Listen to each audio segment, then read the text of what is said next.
What's going on, CrossFit RX members, and welcome to this video.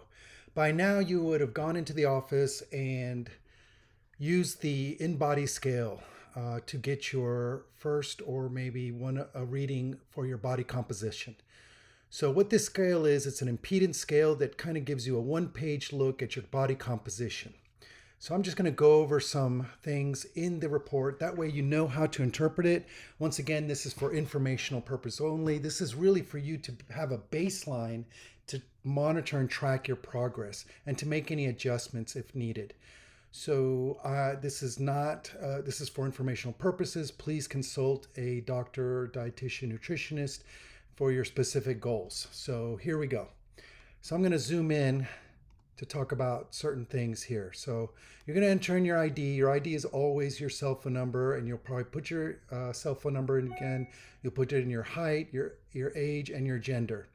So the first part is it's going to break down your body water, dry lean mass, body fat mass, and weight. So for me, I have a total weight of 214 pounds at time of testing, which was October 4th. And the breakdown of water is 124, dry lean mass is muscles and organs, and then body fat is just pretty much fat. So I'm going to go ahead and scroll over here to the right to understand this body fat, lean body mass control. So this is comparing other people that have used the scale and who have recorded it or have subscribed to the cloud. So for me, it's telling me that I need to lose 13.2 pounds of fat. And also says that I don't need to gain any more lean body, which would, for me, would be muscle. So I'm always going to try to gain muscle no matter what. But I'm always going to try to lose body fat. Then we're going to go here to the lean body mass. So it's 170 pounds for me. That is probably muscle and organs. But something that you really don't need to pay attention to. I mean, you can, but here we get to the first part. So if you're doing macros, this is really a good number to have. So the basal metabolic rate for me is 2,045 calories. So this is telling me that my body at rest burns 2,045. If you're doing macros, you would probably consult with a nutritionist, and they would probably multiply that by a activity multiplier. So for someone who's active, working out maybe 4 to 6 times a week, is probably going to do 1.6. So from there, you consult with them to get your macros and your breakdown of your protein, carbs, and fat. So now I'm going to move back over to the left side and talk about the muscle fat analysis. So this is really also a good kind of gauge for you to know, hey, how are you doing? So it's broken up into these 3 segments. The down is just meaning you're below the percentage. The 100% is this little gray area here, where it's just like represented by a dash, but it's in the 100 percentile. And then here's your above percentile. So all of this is percentages. The numbers here that are printed, that's the weight in pounds. So you have the weight, skeletal muscle mass, and body fat mass. Initially, while looking at this, you always want this to be in a greater than symbol. Okay, so you want this to be in a positive or greater than symbol where the skeletal muscle mass is greater than your weight and your body fat mass. If it's lower than your weight and body fat mass, you probably need to make some changes. So for me, this is still good. Probably not by much, but it's still good. I'm still above. I'm still in that greater than symbol shape. I'm not looking at weight. I mean, weight is okay, but what I am looking at is the skeletal muscle mass and the body fat mass. So as I mentioned, we always want this to be greater. So now let's come down to this obesity analysis.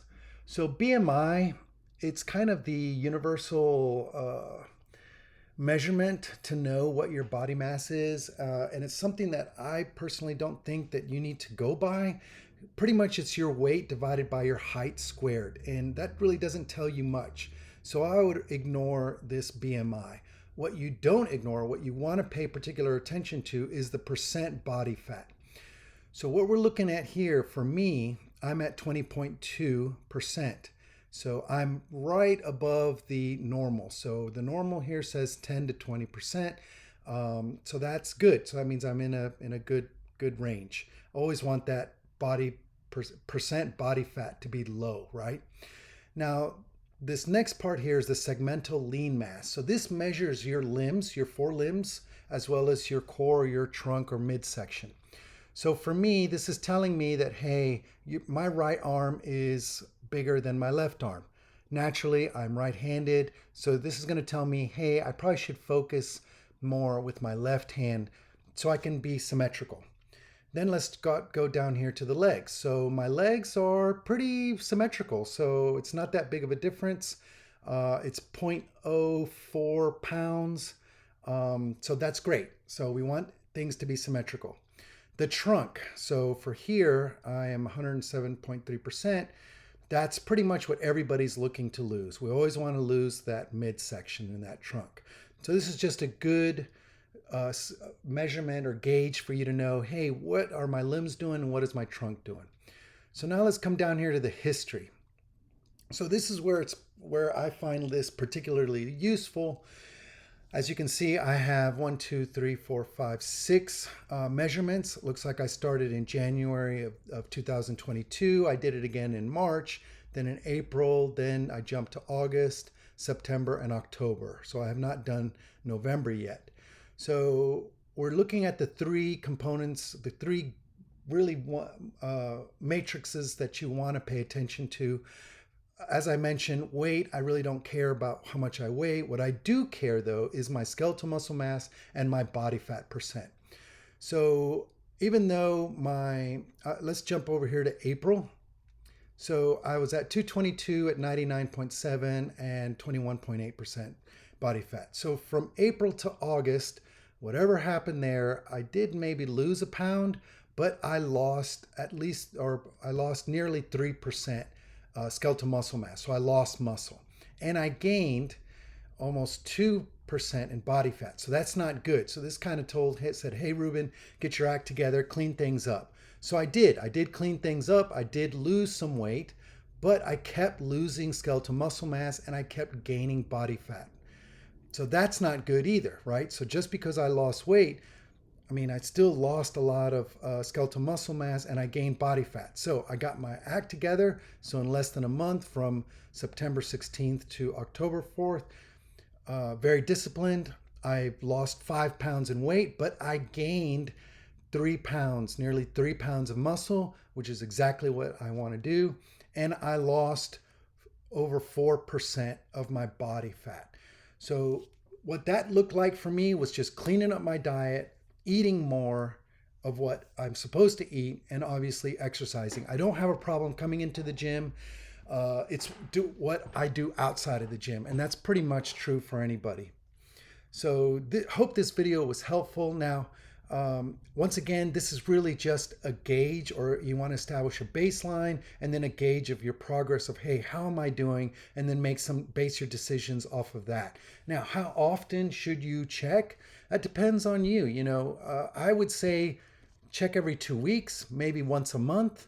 But I would check it at least once a month, if not every 2 weeks, just to gauge. There are some people that check it every week. But it's up to you on how often you want to check it. For me, it's probably good to do it maybe once a month just to kind of see how I'm progressing.